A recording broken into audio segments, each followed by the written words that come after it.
Yeah, Hey, it's an honor for me to be on the show. Don't sell yourself short. I appreciate you, sir.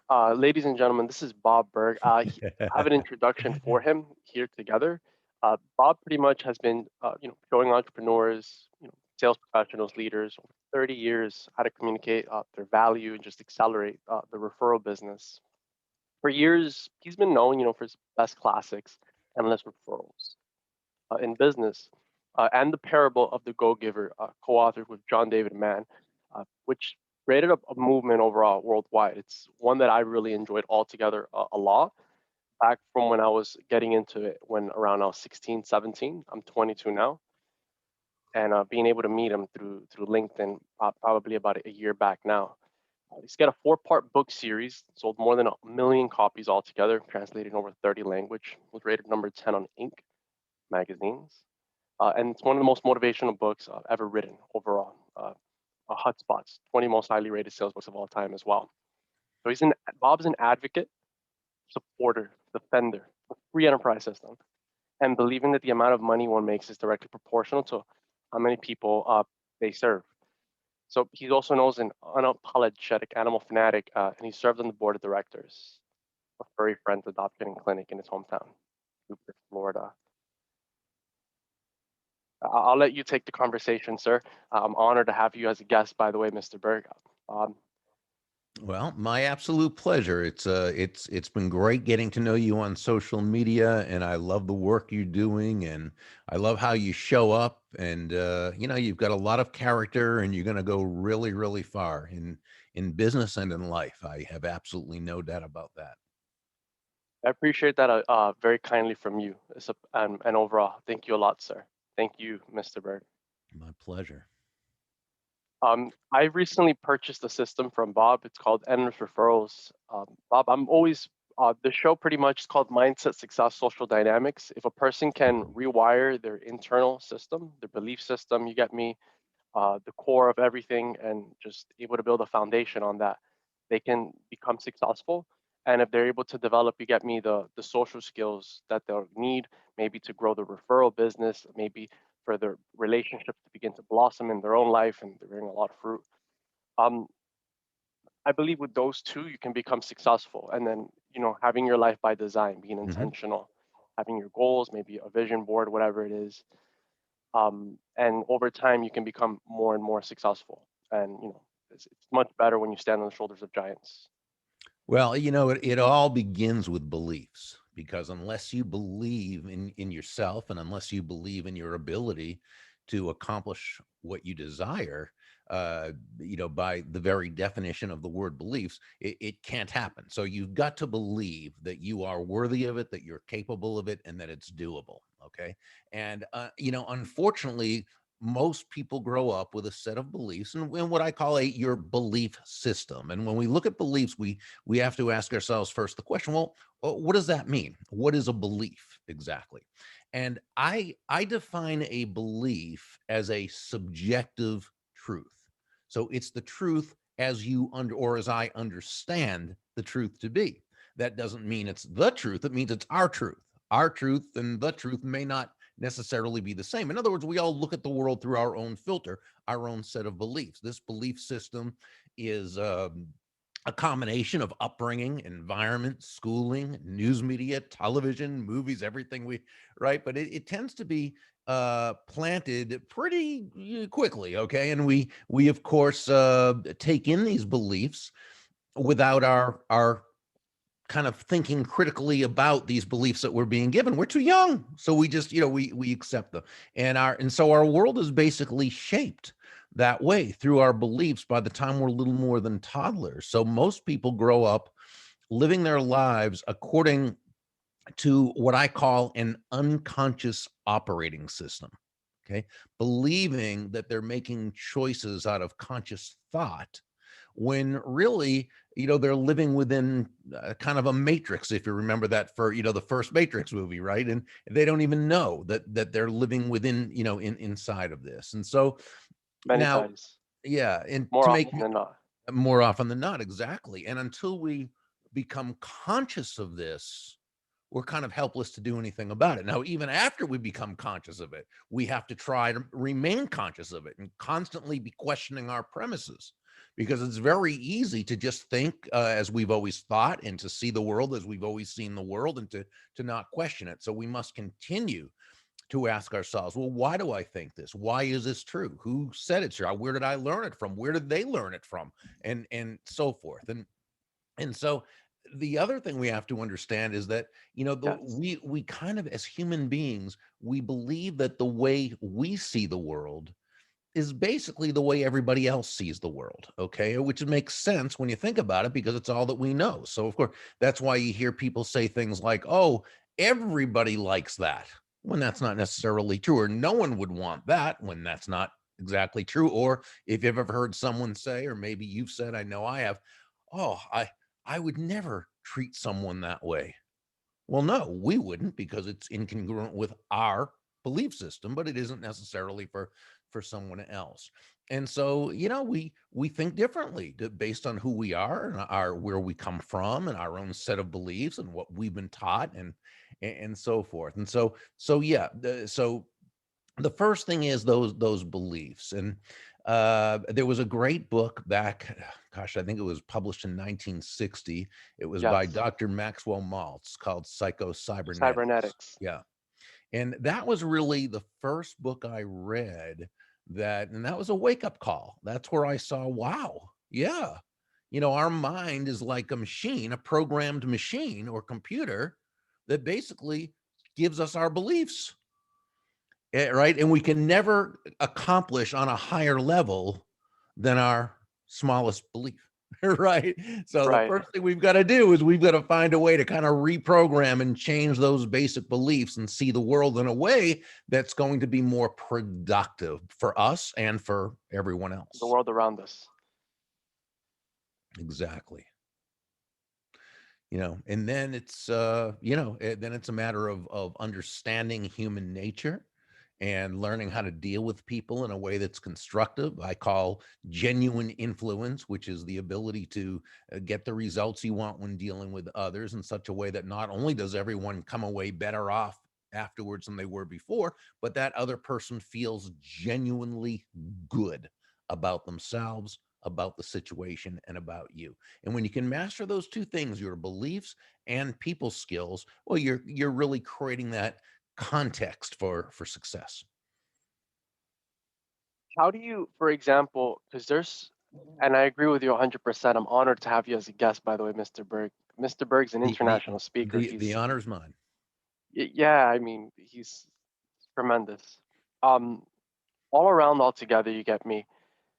What is one of the things that kind of has allowed you to be able to, in the world where it's like so competitive, when it's like they're sales trainers, how do you speak kindly of everyone and be able to still get the result that you want? um, all around, you get me. Even if you have studied their systems, you get me yourself, or the hundreds. And I see your book collection, maybe thousands of books that you read over your lifetime. I've only read a couple hundred. I've had a few years head start on you, Noel, so you'll get there, believe me. And it looks like in your bookshelf to the right of you, it looks like you've got some of the same books I have. Endless referrals, adversaries and Well, allies, well, the oh, well, art of those are mine. I was persuasion. talking about Dr. That, thank you, though. But I was talking about Dr. Cialdini's book. It looks like you have over there. It looks like you have a couple of his books, and I'm looking at some of the other ones that you have. So now you're off to a great start, and you've got some great sayings up on the wall there. And yeah, you're doing all the right things. That's fantastic. But so was your question, how do you speak highly of your competitors Yeah, and still? all around. And then Well, yes, there's a lot of great competitors, and they do wonderful things. And I learn from all of them. Okay. So and I think, if you don't, first of all, if you don't speak well of your competitors, you're actually doing yourself a disservice, because not only do you not feel good about yourself because you're not doing the right thing, but your prospective clients aren't going to trust you, because if you'll speak badly about someone else behind their back, well, you're more likely to, they're figuring to speak badly about them behind their back. So you can really never go wrong with speaking kindly of others. Now, obviously, if someone's a thief, or something, or you can't really how do honestly we say speak nice well of things. people like that? But Like But maybe because I know in the book you've had like dishonest bullies in business. How do we handle people like that, if you please? Because there's a more, I think, yeah, versus being like a giant in business. You get me? And you're just, in the process of, building your career all around or anywhere really. Because uh, not everyone has the potential to put in the effort and to be the highest version of themselves, living at their highest potential. But mhm. I believe that episodes like this can probably unlock that reality for them unconsciously, and they'll begin to automatically act. You get me, more of the way that they wish to see themselves. You get me, where they want to go, evolving into that. Uh, how do you speak well, you get me, of like bullies in business, or people that, you get A me, bully? maybe, or they skim your paycheck, or and then, you Well, get me, state like that, just in general, just in Well, general, you try hypothetically. not to be in conversation about them if you possibly can. But you might instead say to somebody, if someone asks you directly about someone, you might say something like, "Well, you might want to do your research and come up with the conclusion that you feel is best for everyone." And you don't do it in a way that's sarcastic. You just do it in a way that's very matter of fact, and you leave it at that. But obviously, you can't really edify and speak highly of someone who is either again a bully or a thief or something like that. But it also ends up backfiring if you do speak lousy about them. So it's careful. I Yes. mean, it's like that. You hope you can kind of maneuver out of if you possibly can. Is there any way that we could be kind, that you've been able to discover over the years, maybe a formula that you've used, you get me, that you've been able to distill? I'm sure you probably do it automatically, kind of that joke where you share. It's like, what's the best joke on the internet? There's a ton of jokes on the internet. Have you seen the elephant? He probably had his feet in the jello. Um, uh, You remember that was a that? great Wow. joke. That was a tremendous Thank joke. you. That's funny. Um, which question then was it that you wanted me to answer? How do you what? How can we speak well of everyone? You get me, despite, you get me, sometimes, we've I discovered think it's pretty either easy. cracks or It's pretty easy to speak well of most people. Again, unless someone is just really almost evil, you can pretty much find something nice to say about someone. So I think you don't get too caught up in exactly, what to say. And you can speak in generalities if you have to, but but I don't think there's any real formula about it. But you go about it thinking what's the nicest thing I can say about someone, or what's the least awful thing, if possible, and you just do it that way. So it's not really an issue. Oh, they've got some excellent products, or they've uh nice people. I mean, you just got to go like that. okay.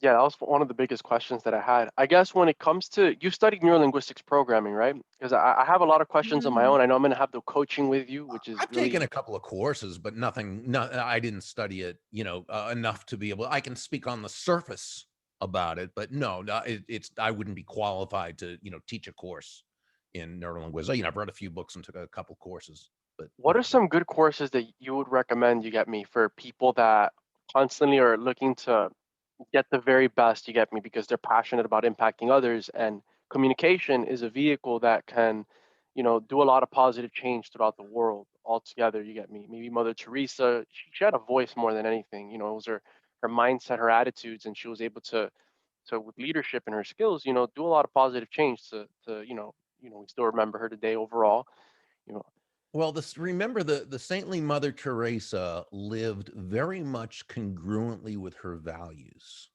Okay, I often say that, and when you look at happiness, okay, and the pursuit of happiness is woven into the DNA of our country. It's in our Declaration of Independence, and I think it's pretty much been USA. proved.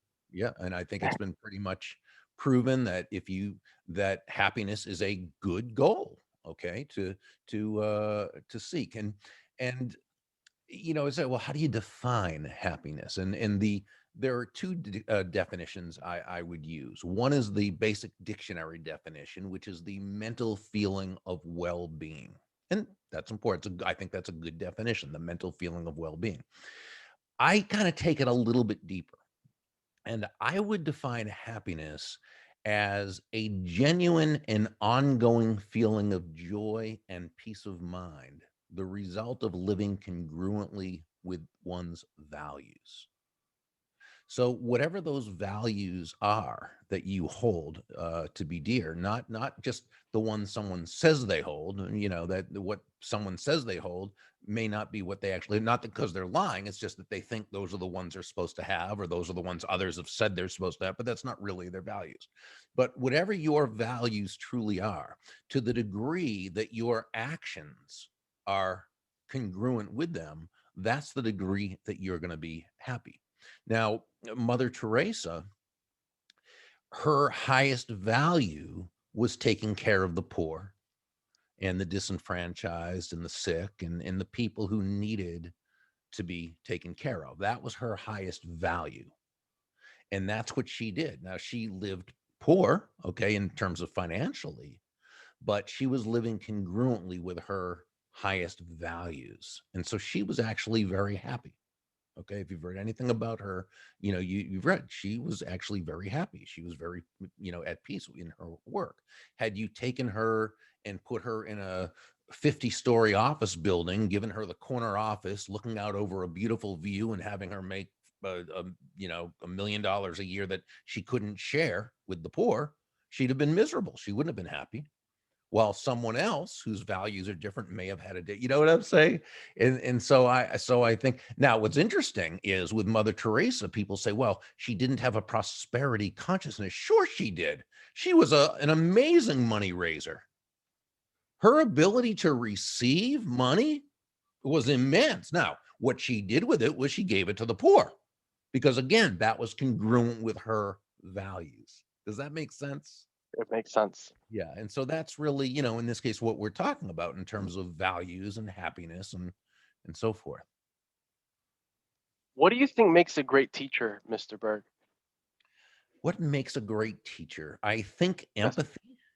empathy and patience probably has a lot to do with it. Remember, you see some of the greatest natural athletes in the world, and they're not necessarily good coaches. Okay. Uh, you see some of the greatest scholars. I mean, these people, you'd love to have their brains. I mean, right? I would, but they're not necessarily good teachers because they don't have the empathy for someone else who doesn't just hit a baseball like they do. Or you know what I'm saying? And so they're Yeah. not able to teach, and they don't have the patience to be able to work with someone. Then all of a sudden, every so often you get someone like a Don Mattingly, who's the manager of the Miami Marlins, who was one of the greatest hitters of all time, but he's also a great teacher. He has that empathy, he has that patience, and he's able to bring people along and help them build on their small successes. But being great at something does not necessarily. That's why you have a lot of wonderful salespeople, top producers, move them into the sales manager's position. They're horrible, you know. And other ones maybe weren't the greatest salespeople in the world, but they were good enough. But their ability to teach it is just outstanding. So, I think that has a lot to do with it. Okay. And then for your voice, how do you get your voice velvety smooth the way you have it? Because yeah, because especially with your video trainings, that it was. If you guys haven't checked out Bob Burg's book, Endless Referrals, or his video training for Endless Referrals to Go Give Away, all his books are tremendous. Whether it's the Go Giver Leader and getting your boots muddy, the Go Giver Sell More, you get me, and you can sell more by just giving, a Go Giver Influencer, and how you're able to just kind of become more of an influencer and around you, and then just the Go Giver Parable, which is the original that teaches people how to receive more. It's one of the things that it taught me. Of course, it's fantastic. By the way, I'm excited. I enjoy it. It's tremendous.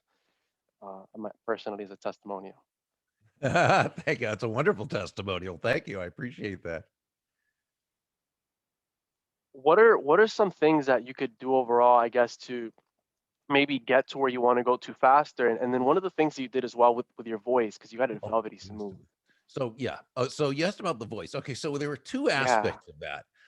I was blessed with a good voice. Okay.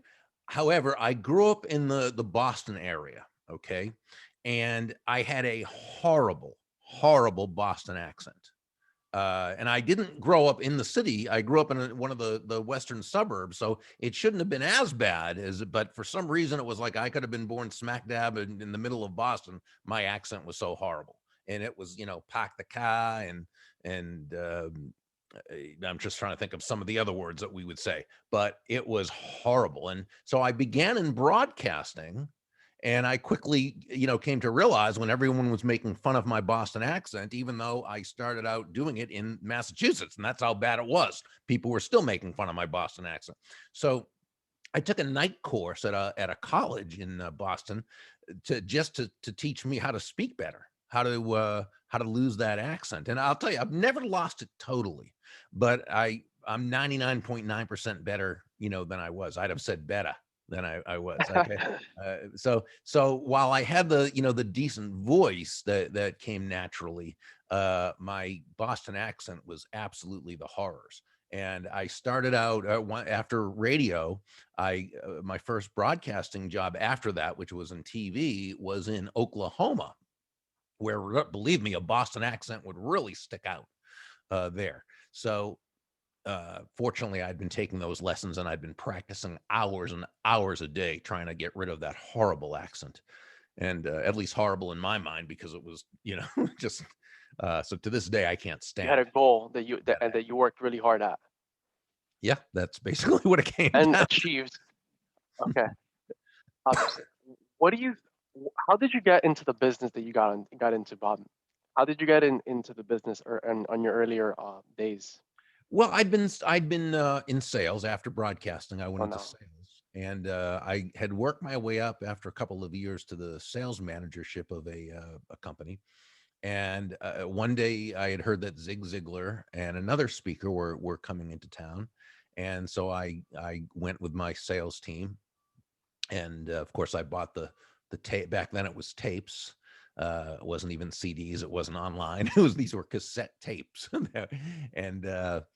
and the other speaker whose tapes I also had, in the back of his workbook, there was an advertisement that said, if you'd like to make some extra money selling these tapes, call our office and let us know. We'll teach you how. So I did Wow. that. Yeah. And they taught me how to speak at, every civic club and group and organization, and anyone who'd have me to speak for 20, 25, 30 minutes and then sell their tapes. And I got pretty good at it because I just followed a system. I followed how they taught me how to do it. And but after a while, after a couple of years, I thought, I'd really like to go into business speaking, but I really want to do it on my own topic that I feel comfortable with, that as opposed to someone else's topic. And I just started doing that, and I joined an organization called the National Speakers Association, which is really all about the business of speaking. And I learned how to set up a speaker's business, which is a business like anything else. You need to be able to not just have the product, which is you, or the tapes or the CDs or whatever, but you also have to know how to market and sell and set it up and so forth. I And I think it's just tremendous having you on the show, by the way. well, thank you. Well, it's I'm tremendous for me excited. too. As long as I'm able to with the warm candles from inside of how they radiate, because it's just who we are. We live in gratitude. You get me? We're grateful. We're shaking hands. We're creating value for the world. I mean, I'm at courses like this. You get me? This is kind of like a master class, pretty much. What you kind of already dove into altogether. Things from 40, 50 years of experience. Just distilled here. It's just and my questions are probably someone else's questions as well. So Well, we all build upon each other. I don't think there's a whole lot of originality. Now, don't get me wrong. There's some people who are very, very creative, but I even love there, your stuff. It's so different, by there the way. well, It well, but I'm not particularly I creative love though. all All of this it, but stuff I is, love your yeah. stuff, I mean, the I way you think, created well, it. and I appreciate that, and I accept Yeah, that with gratitude, and I'm very thankful. But remember, I've stood on the backs of the shoulders of others, so there's nothing original that I really have. What I've done is maybe taken information and systemize it in a certain way to make it very easy for others to duplicate and be able to use themselves. But I would not call myself, personally a creative person. I'm just, that's not my thing. But there are others, you get a Steve Jobs or Elon Musk and some of these people. Wow. But even their ideas always come off of something else that's been, there's nothing real original, and there doesn't need to be. That's the great thing about knowledge and wisdom. I love We can Jesus build a on. lot. I respect everything, but I believe in God we trust. I love Jesus. I believe the universe will help you out with whatever purpose we have if we're like aligned. Um, I just myself like just in general, I love capitalism and all that as well. I was born here. My parents are immigrants. I'm like I don't take it. I don't. Most Mm, kids that are born here take the opportunity for granted. They I just don't work know. really hard. I And could be where are your president. It parents was really from? cool. Were They're your from parents? Nicaragua. They're from Nicaragua. Yeah. Both of them. And it's really a shame that in this country, most of the people now they really don't appreciate the freedoms, the liberties we had. I mean, I'm second generation American, you're first generation American, so I'm even one removed from that. And I am just amazed when I hear so many people talking highly about socialism and even communism, and they have no idea. They have no idea. And then there's, people like Daniel DiMartino who came over from Venezuela when and seen what happened. And he tries to warn people in this country and warn the kids. You don't know what you're talking about if you're advocating for socialism. You know what I'm saying? So people like your I'm parents. learning more and more because I'm younger. Yeah. I didn't grow up like that. Like some of the people from like I know that you were born here, but Mr. Burg. But yeah, Yeah. I'm still forming my reality of a lot of things in the world. I'm 22, but I am active. I like learning. I know that the best way to get ahead is to learn from people that you admire, that you can identify with, and you Well, get God me. bless your parents. You've got two great role models right there for them to, to come here and start a life and to, to give you a great life to, my hats are off to them. Total respect. What do you think? What is one of the things, sir? I appreciate that very humbly. Is one of the things that sets your business apart from other businesses altogether? Well, I don't know how many other businesses it's set apart from because there's probably others who do very similar in terms of this, but we try to make it very, very easy for people to work with us. Everyone on the team treats people with respect and regard, and we return calls and emails quickly, and we make sure other people feel welcome to work with us, and that you know what I'm saying. And so, we do things, and again, it's my team members who really do this. And I can't tell you how often I'll be working with a client, and they'll tell me how unbelievable Leslie was, or Kathy was, or how they get, and that's just how the team is. So I think we do our best to do the best job that we are with what we're supposed to be doing, and we try to be very, very easy to work with and always make people feel good about themselves and about working with us. So I'd say that's in our company DNA, and that's what we do well. Again, how different that is from anyone else, I can't, that's not for me to say, but it seems to be well received from our customers. Can I ask one last question? Because I know you have to go in about, I'd say, like the next, I think, 3 to 5 minutes. That we're fine. You're highly sought out as well, which I'm grateful. Thank you. Um, yeah, very humbly. Um, wow. Okay. So, what is? I want to be more like you, Bob. I want to become a tremendous influencer and persuader. I'm always investing into sales educational courses. You get me. I've purchased Jordan Belfort's straight line system. I've gone through Cardone University. I've studied with Bradley Live. You get me. Hopefully, I think with the endless referral system, I'll be able to chat with you a little bit throughout the week. Sometimes I believe it's on Wednesday. I need to That's attend one right. of Yeah. the Jafikas. Last time I was very busy. It was with business. Yeah. But what are some of the things that I can do to become more successful? You get me? I know that I enjoy giving my way to success, um, because that is possible.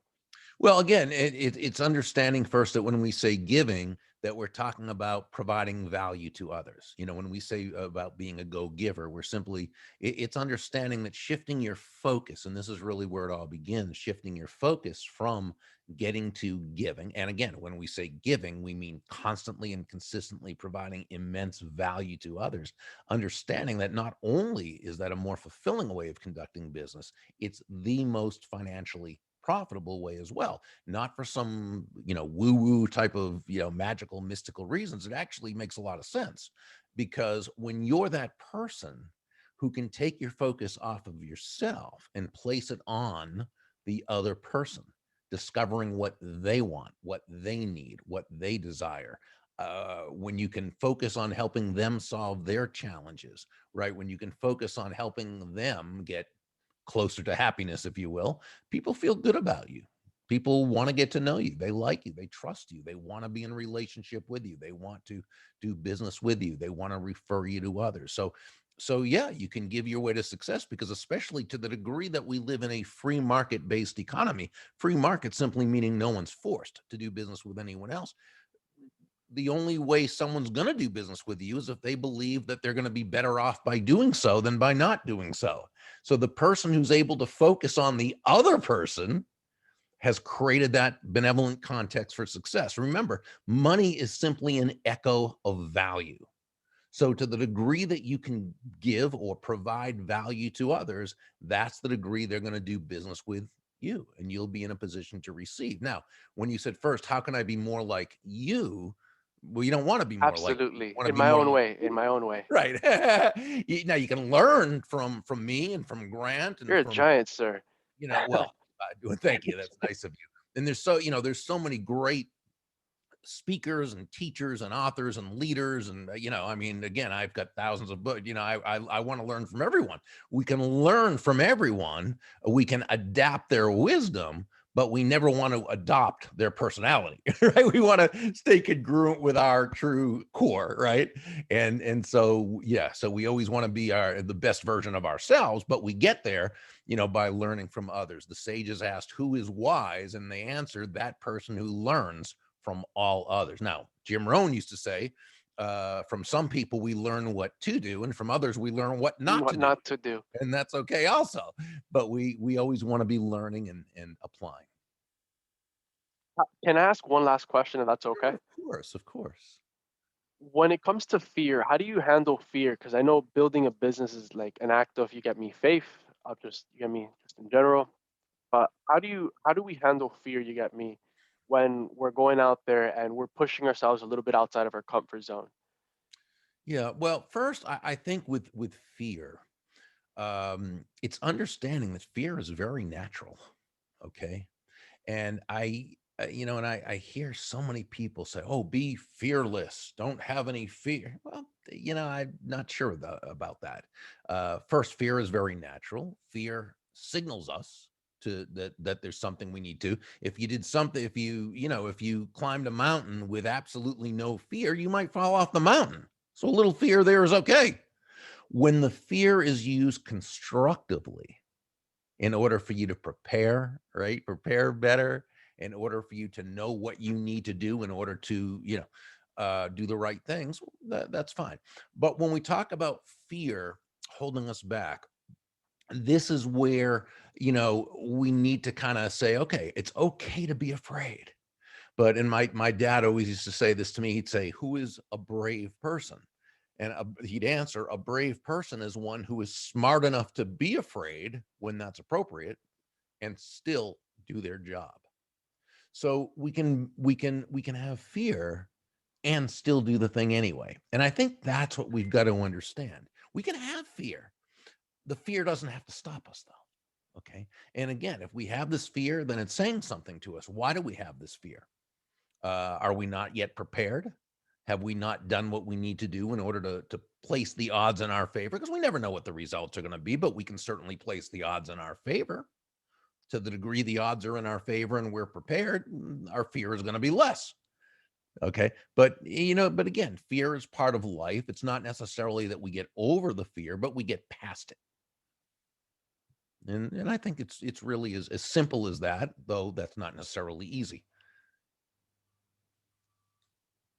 How do you want to close up the episode, sir? And I appreciate the very kind response, by the way. I know the audience is gonna appreciate. One of the last episodes got over 1,000 views. It just went viral. Had over 300 hours streamed. It was Wow. awesome. It was great. I Yeah. know we're growing. Well, We're growing you're doing a great bit by job. Yeah. we're using a lot of your principles combined to Think and Grow Rich. Well, And thank you. Well, that's a nice compliment to be in the same sentence as Think and Grow Rich. That's certainly a absolutely. classic. Yeah. Yeah. How do you want to finish off the episode, sir? Because I want you to finish it off. I want to like kind of have like the last words, and then from there I'll end it. Well, I would probably end it with something I learned that I thought was very wise, taught to me by a person. I'd been in sales a couple of years and I'd been doing pretty well, but I was in a sales slump. And the more of a slump I was in, the more I was focused on myself instead of being focused on the other person, which of course is the worst thing you can do when you're in a sales slump. And he took me aside and he said, Berg, he was a last name kind of guy. He said, Berg, can I give you some advice? And I said, yes, please do. I need it. And he said, if you want to make a lot of money in sales, he said, don't have making money as your target. Your target, he said, is serving others. Now, when you hit the target, you'll get a reward, and that reward will come in the form of money. And you can do with that money whatever you choose. But never forget, he said, the money is simply the reward for hitting the target.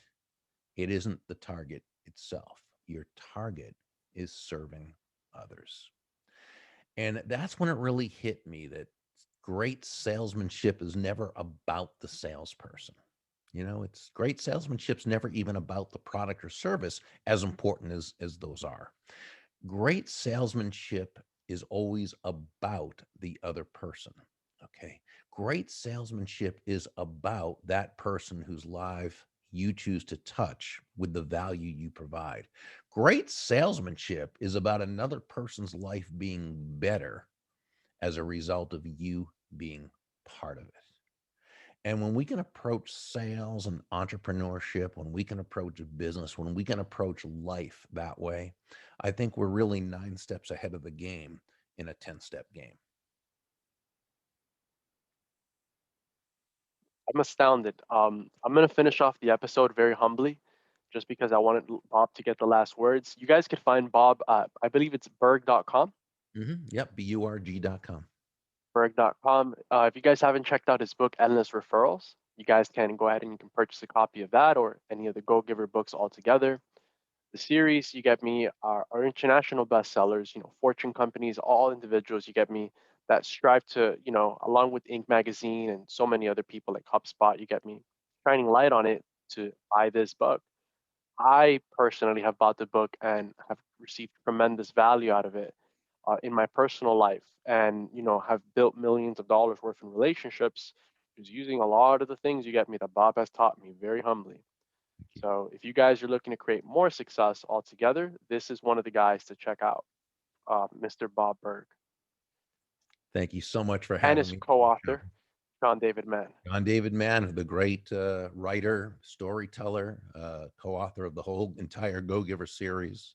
And he's just a blessing to have the privilege and pleasure and honor to work with. He's such a fantastic writer and a great human being. All right, we're gonna end the episode there. You guys can check them out with the finishing words that Bob shared, and thank you so much, guys. We'll catch you guys on the next one.